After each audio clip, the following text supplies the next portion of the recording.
Hi guys, today we're going to be talking about a lot of characters we know are coming to the MCU in Phase 4, and some we think probably will. But we'll get to that right after this. The beginning of a new year is when many people start thinking about their goals, and I'm no exception. The Goal Process 101 ebook has helped me clarify the best and most achievable goals for me, plus helped me set a plan in place to accomplish them. I mean, this podcast is just one of the results of using the Goal Process 101 ebook. Check it out at christiannerdsunite.com/goals. It helped me. I'm sure it can help you too. Now, back to the show.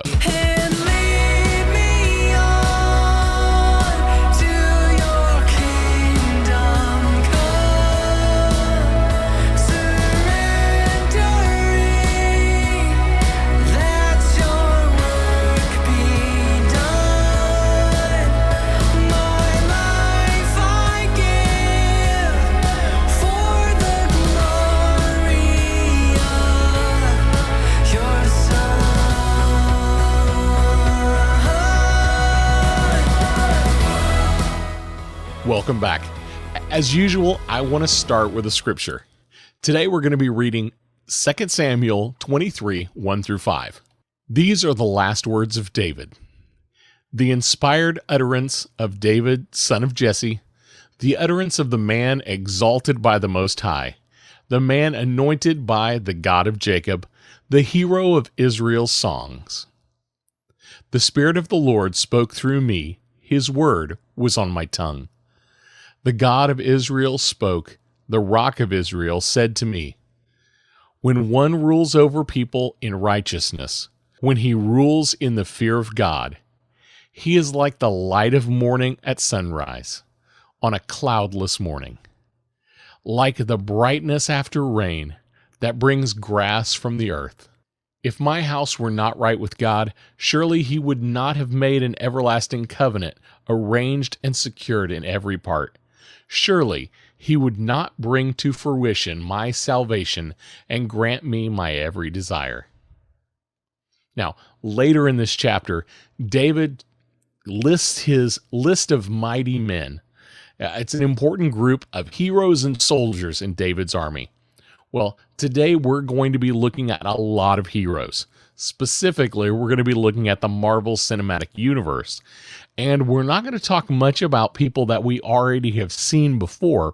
We're going to talk about people that we expect to see in Phase 4 of the MCU. Now, some of these people are absolutely confirmed. Some of them we think we will see, and some of them we're kind of guessing at.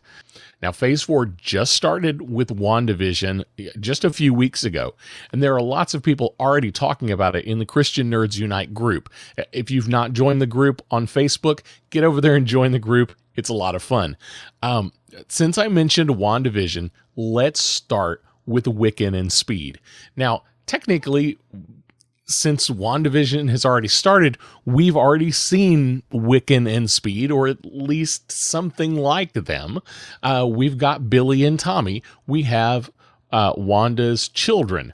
Now, in the comics, it's a little bit different, because in the comics we had Billy and Tommy as children who were the children of Wanda Maximoff and Vision, and but in the comics they ended up being shards of Mephisto's soul, and he eventually reabsorbs them. Now, in the comics later on, somehow their souls are reborn again into a new pair of twins, to new parents, new people completely, but with the same souls. So it's a little weird in that way.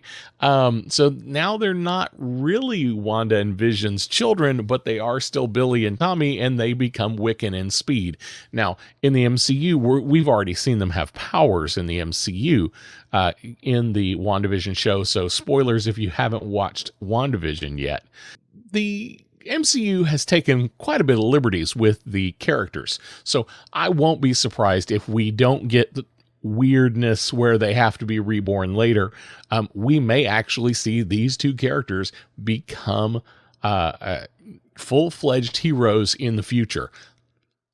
There's a lot that needs to happen between now and then, but we'll have to wait and see on that one. It is possible that they will just completely disappear at the end of WandaVision. We simply don't know yet. My guess, just because, Marvel Studios likes to try to create things early on and likes to do a lot of buildup, these two would be great for the Young Avengers, which in the comics, that's where they fall. As Wiccan and Speed, as teenagers, young adults, they are part of the Young Avengers. And if Marvel is thinking about setting up the Young Avengers for late in Phase 4 or early in Phase 5, this would be a great pair to keep around. So keep an eye on Wiccan and Speed, Billy and Tommy from WandaVision. Next up, Adam Warlock. Now, this one's a bit of a guess. It was teased in Guardians of the Galaxy Volume 2, but never showed up. Never came to fruition. In the comics, Adam Warlock was a huge part of the Thanos storyline, but that just didn't happen in the MCU.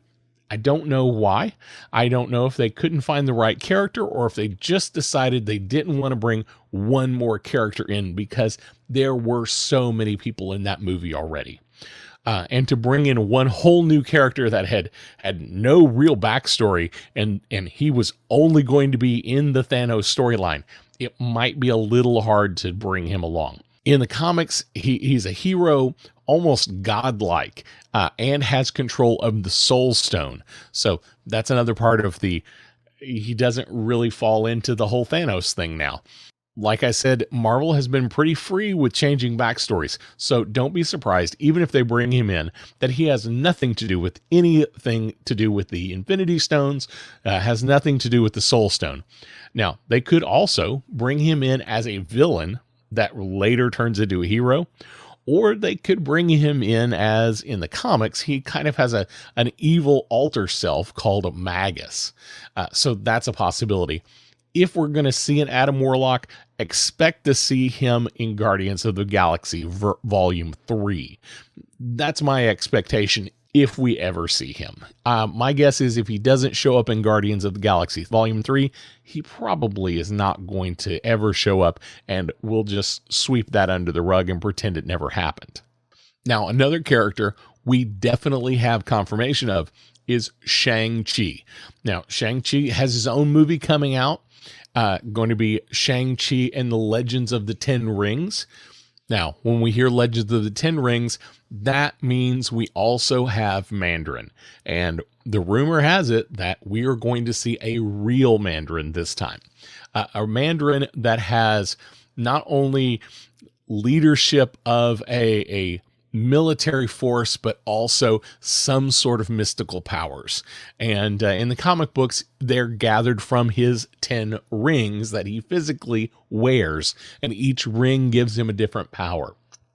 Now, that would be a really cool thing to bring into the MCU, and I hope they go there. Now, the big question is, ShangChi, basically, he's just a skilled martial artist. Very skilled martial artist, but just a skilled martial artist all the same. Will they give ShangChi some sort of mystical powers?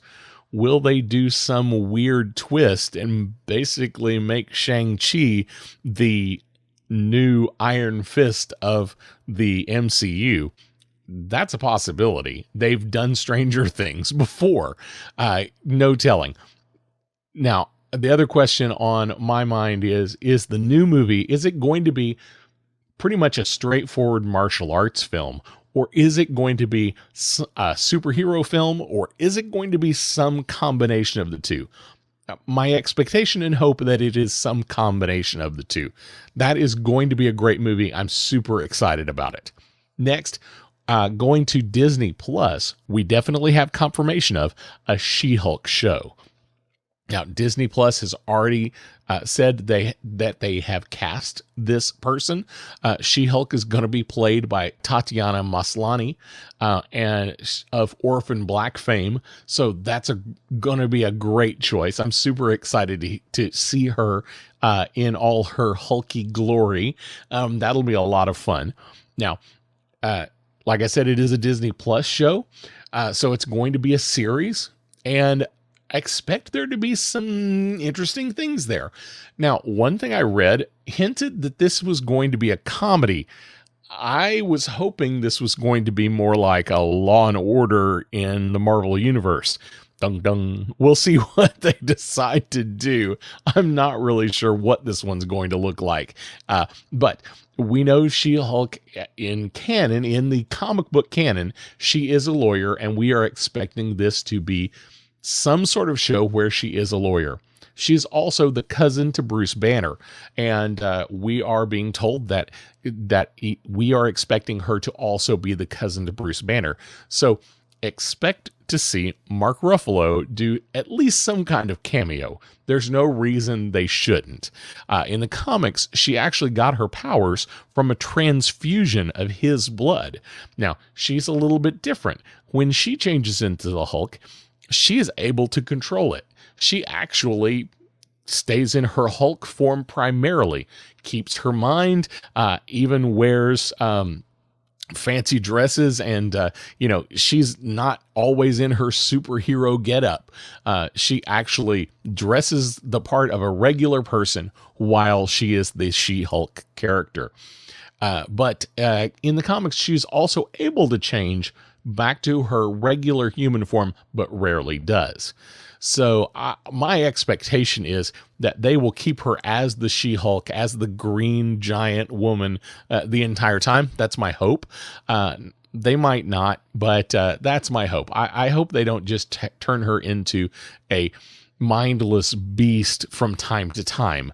I would rather see She-Hulk as a superhero with the, kind of like the brainy Hulk we see in Endgame.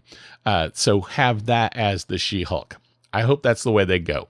Now, if they really want to make a Young Avengers happen, and I'm going to talk a lot about Young Avengers today because I think it's a thing. I think it's going to happen. I'm just not sure when. My guess is it's going to be Phase 5.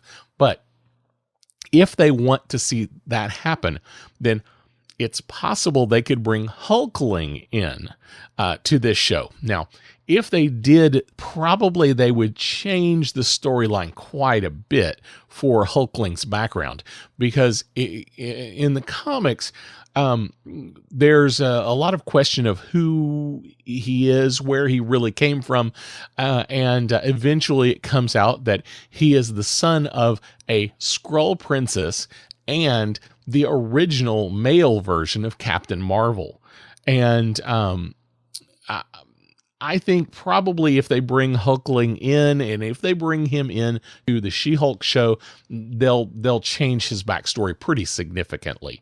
But that's the way we think it could happen if they want to bring Hulkling in to the Young Avengers and have a reason to use the She-Hulk show to do it. Since it is going to be an episodic show, there's not a reason they couldn't.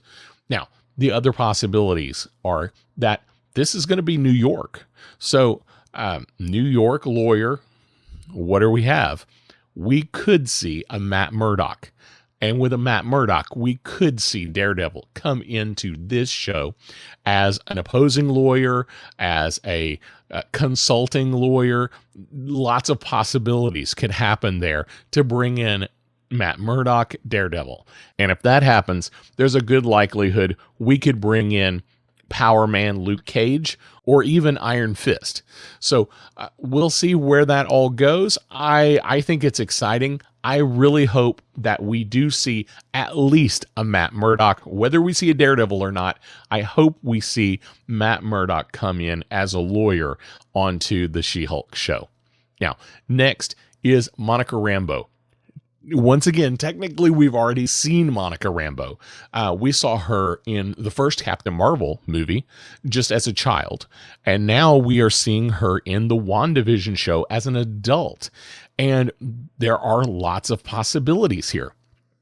Now, since we've already seen her, spoiler alert for WandaVision if you haven't watched it, we're already finding out that her genetic code is being rewritten somehow because she crossed through the barrier. My guess is that she has already started to become the character in the comics, which was in the comics, she became Captain Marvel for a while, and then she became Binary, that just changed names, and eventually became Photon. And my guess is we're going to give her a code name of Photon because that was her mother's call sign. Now, in a lot of these MCU movies, they don't tend to use the name of the superhero all that often. When Captain America shows up, he'll introduce himself as Steve Rogers, not as Captain America. Other people will call him Captain America. When we see Hawkeye in the MCU, they don't call him Hawkeye generally. They call him Barton. They call him by his actual last name. And that goes for Natasha Romanoff. They'll call her Natasha. They won't call her Black Widow. So it's possible we'll see her become a superhero. My guess is we'll see her have superpowers by the end of WandaVision. Now, what those are going to look like, in the comics, it was kind of she basically was able to turn into light, to focus light, to shoot light beams. It was all light-centric powers. So my guess is that's where they'll go. And I would love to see her come in and be one of the new Avengers. That would be great.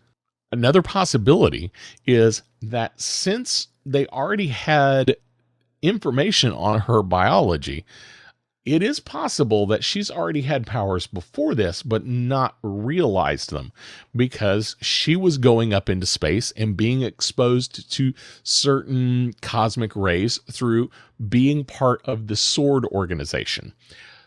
So we'll get to that here in a little bit as well. I'll expound on that a little bit more, and I'll say why that's important. Now, the next person I'm going to talk about, this one, we don't have confirmation on. Technically, we've already seen her, kind of. This is Cassie Lang. Now, if you're not familiar with Cassie Lang, that is the daughter of Scott Lang, Ant-Man. Now, we've seen her all grown up as a teenager, young adult, in Avengers Endgame. So, who is she? In the comics, she becomes the superhero Stature, which is another one of the young Avengers. You can see where this is going. So using the Pym particles, she's able to grow very tall or very small, and she has various names, but Stature is the most familiar name. Definitely could happen.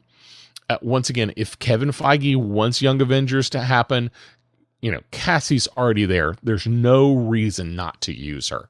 And I think that would be a great character to bring on. Next person is Jane Foster. This is Natalie Portman's character from the Thor movies. We already have confirmation she will be in the movie Love and Thunder, and she will be, from the comics, they would call her the Mighty Thor. And it's a female version of Thor. It definitely fits in with the comics. Personally, I'm a little disappointed that they are going this way. I'm not a huge fan of Natalie Portman as an actress. She's fine. I don't think she's spectacular. I would rather have seen them go a different way. If they said they wanted to have a female Thor, I would have rather them went with Tessa Thompson's Valkyrie and given her the hammer. Let her be the female Thor leading her Asgardians. But that's not what they've decided to do. They've decided to go back to the comics, go with Jane Foster. Now, I'm curious as to what the motivation is going to be. Now, one of the big motivations in the comics is that Jane Foster has contracted cancer, and while she holds the hammer, while she is Thor, the cancer is nowhere to be seen. When she doesn't have the hammer, she is Jane Foster, riddled with cancer and not in a good way health-wise. So I don't know if they'll go that direction. I suspect they won't. I suspect it will be something else, but we'll have to wait and see what that one is going to be. I'm interested to see the movie. I'm not excited about Natalie Portman. I am excited about Tessa Thompson because we're expecting to see her Valkyrie in the movie. Even though Jane Foster is going to be the one holding the hammer. So it could actually be interesting if there's a little bit of a conflict there as to who should have the hammer. Now that could be good, and I'd love to see that. Next is Moon Knight. Now, some of you may not be super familiar with Moon Knight. He has been an Avenger. He's been in different teams from time to time. He is kind of a Batman analog somewhat, with a slightly different backstory. He has a white costume instead of a black costume. He is a vigilante, goes out at night. So we've got those things going on. He has lots of gadgets. He throws little moon-shaped throwing stars. He's a rich guy. So lots of similarities to Batman. But his backstory is significantly different. Originally, he is a mercenary. He's rich, but he is a mercenary who dies in a temple to a moon god, and he is brought back to life and becomes this hero, Moon Knight. Moon Knight is a great character. He's had a lot of story time in the comics, and he could be a great player as a new Avenger. So we'll see where that one goes. The next film that I want to talk about, and I say I'm going to talk about a film here. I've been talking about characters. I'm going to talk about a film. It's the Eternals. There are a lot of them. So, I'm going to lump them all in together. We've got Icarus, played by Richard Madden. We've got Circe, played by Gemma Chan. We've th Athena, played by Angelina Jolie. We've got Gilgamesh, played by Don Lee. We've got Phastos, played by Brian Henry. There's even more. And I'm concerned about this film. I think it's too many characters too quick. Now, before you say, but the Avengers movies had tons of people in them. Yes, but we got backstories on a lot of them before the movies came out, or slightly after the movie came out, we got more movies with those individuals. Don't expect to see individual movies based on Eternals. Probably they will be a group, and they will only be a group.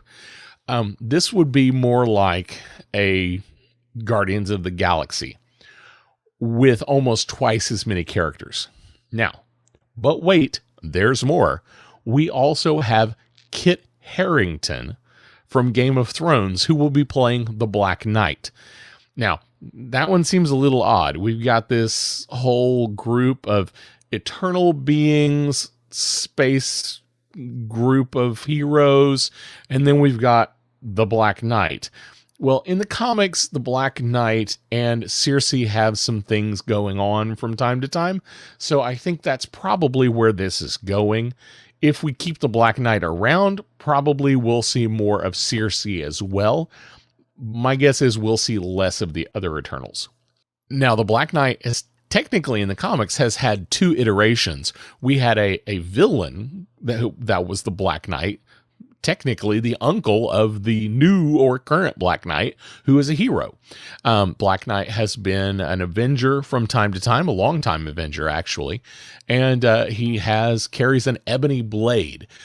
So got some mystical powers going on with the ebony blade. He is a descendant of the original Black Knight from King Arthur times. So it's kind of an interesting story. I'm excited to see what happens with this.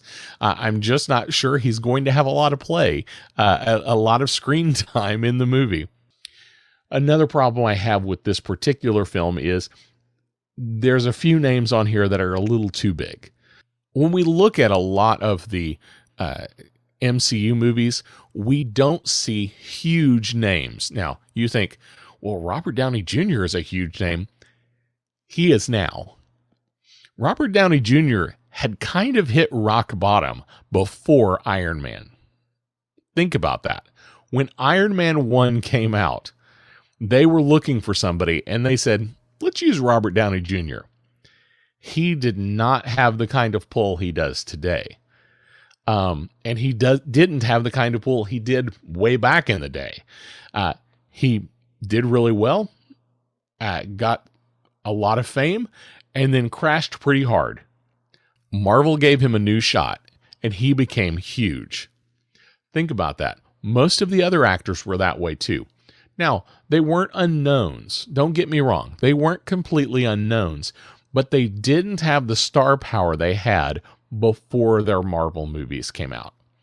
We're talking about Angelina Jolie in an Eternals movie. Angelina Jolie has huge star power right up front. How much are they going to spend to get Angelina Jolie to get in a movie?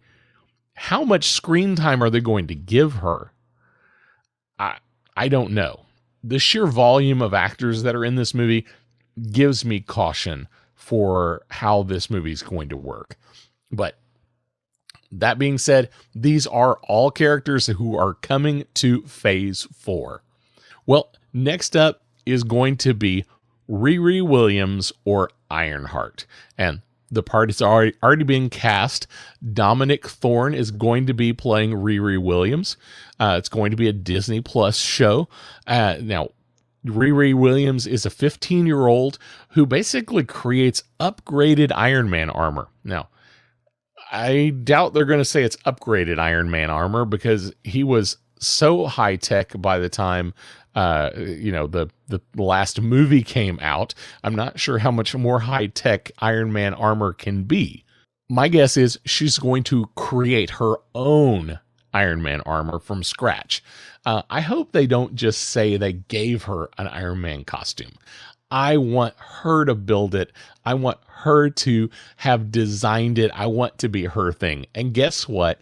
Another good candidate for the Young Avengers.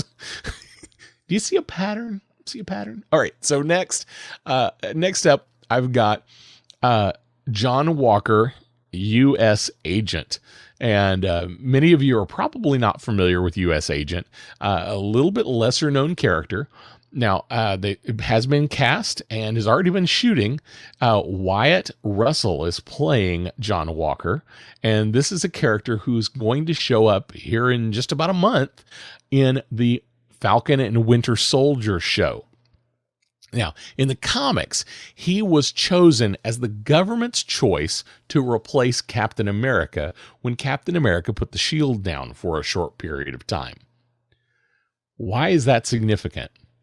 If they play that up in the Falcon and Winter Soldier show, which my guess is they will, it will say that the government has put somebody in the place of Captain America.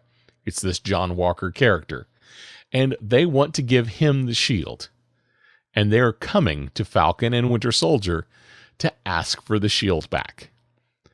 I don't think that's going to go well. Because I already think there's some conflict there between the Falcon and Winter Soldier as to who should be carrying the shield. And I don't think either of them believe that U.S. Agent should hold it. So I think this is going to be a great show. I think this is going to be a good character. I think he will probably come off as a villain, at least initially, and probably turn into a hero in the end, but in his own right. But I think at first he will be more of an adversary. Definitely not the main villain. We already know who the main villain is going to be in Falcon and Winter Soldier, but I think it will be an antagonistic situation. Next is Ms. Marvel. Ms. Marvel, if you're not familiar with this character, now I'm not talking about Ms. Marvel from the 70s, who is Carol Danvers, who becomes Captain Marvel. I'm talking about Ms. Marvel, fairly recent comic book character, who is Kamala Khan. And she's a 16-year-old Pakistani American growing up in Jersey City. This Disney Plus show is expected to lead up to Captain Marvel 2. They're supposed to both be releasing the same year, 2022.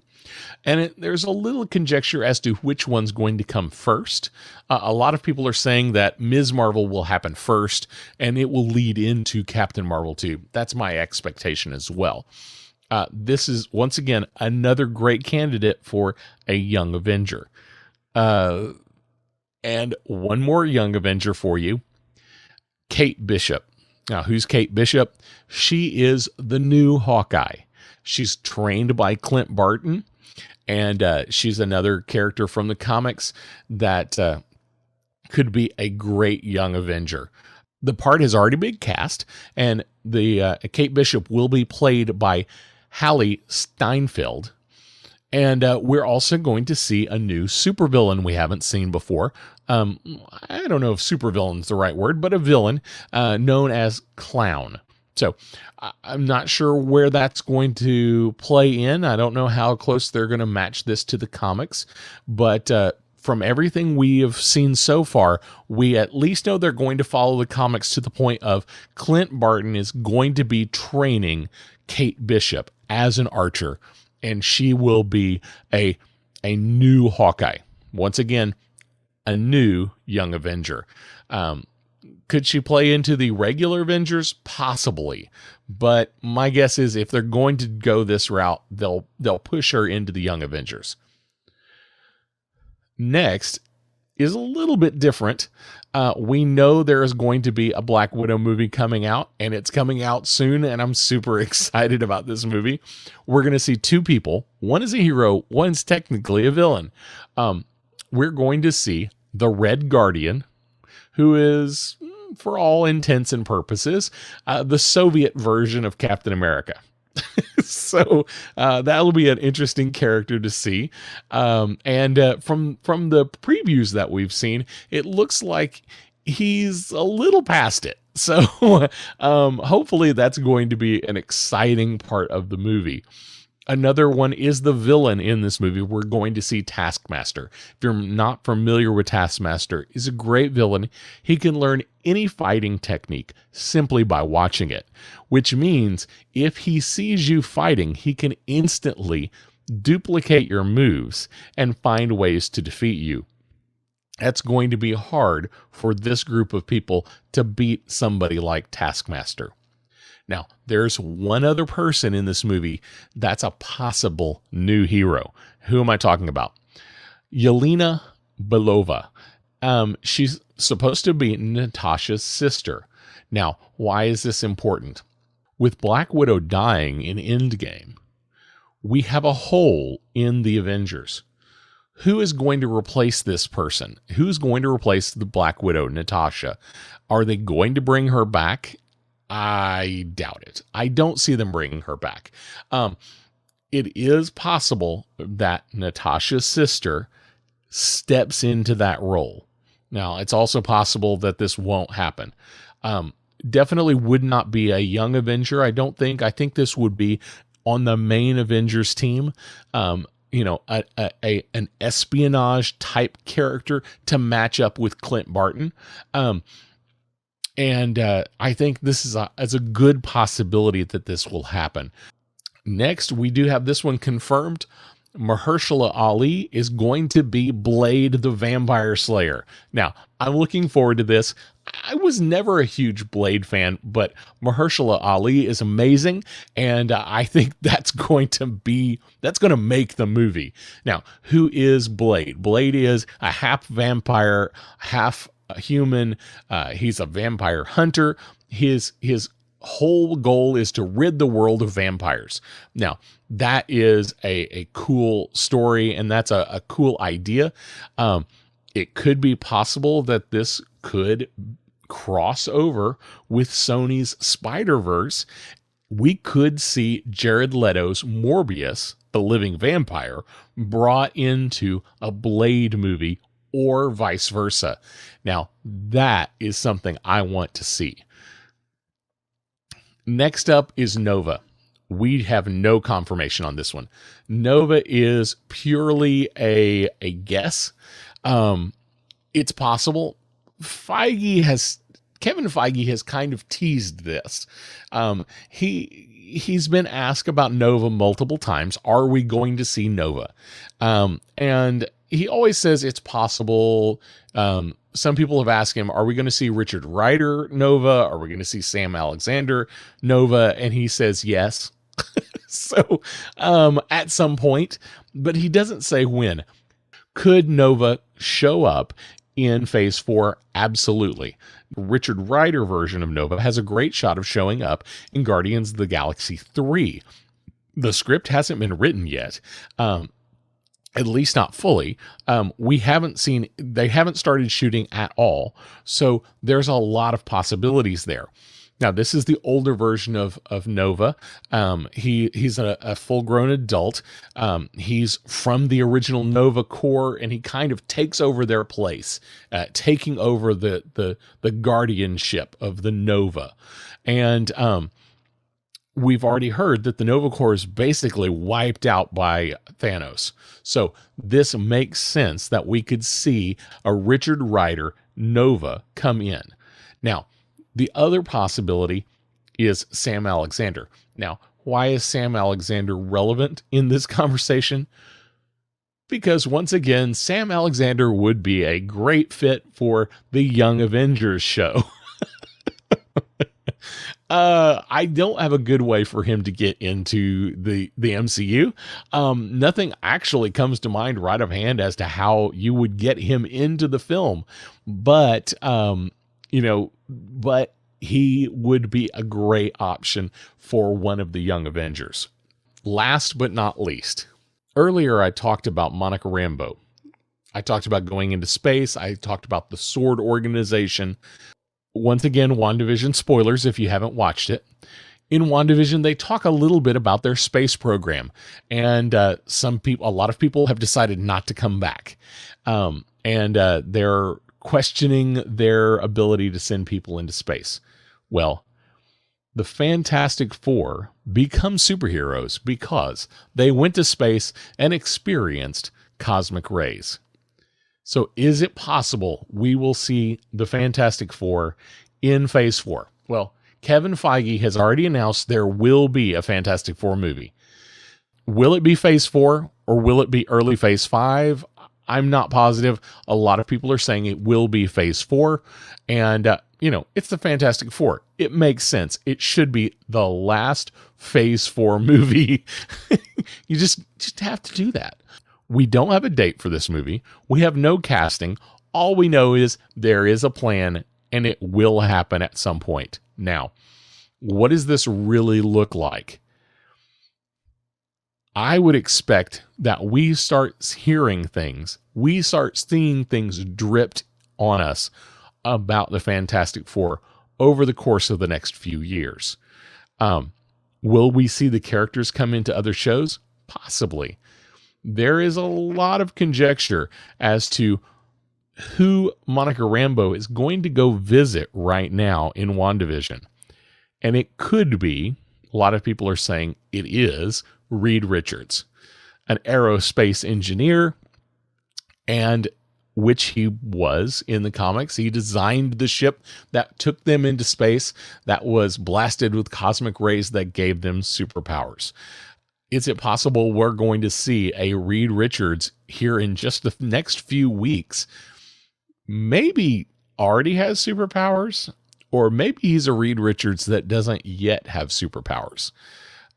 With Sword going into space, this is the opportune time to be able to say, here's where we're building this in to our universe. We have a space agency that is sending people up, and we're going to eventually send 4 people up that are going to come back down as Mr. Fantastic, the Invisible Girl, the Thing, and the Human Torch. Now, when is it going to happen? Like I said, we don't have dates on any of this. I would expect that this is going to be post 2023, probably. But I think it's probably the most exciting thing we've heard about. And I believe that Kevin Feige is already putting the breadcrumbs out there for us to see it now. Well, we've talked about a lot of heroes, and I hope we see them all. I love seeing heroes. Before you go, like and subscribe and share the podcast. We want to get as many Christian nerds involved as possible. Also, join us on Facebook at Christian Nerds Unite, and check out the website ChristianNerdsUnite.com. Before I go, I do want to pray a quick blessing over you.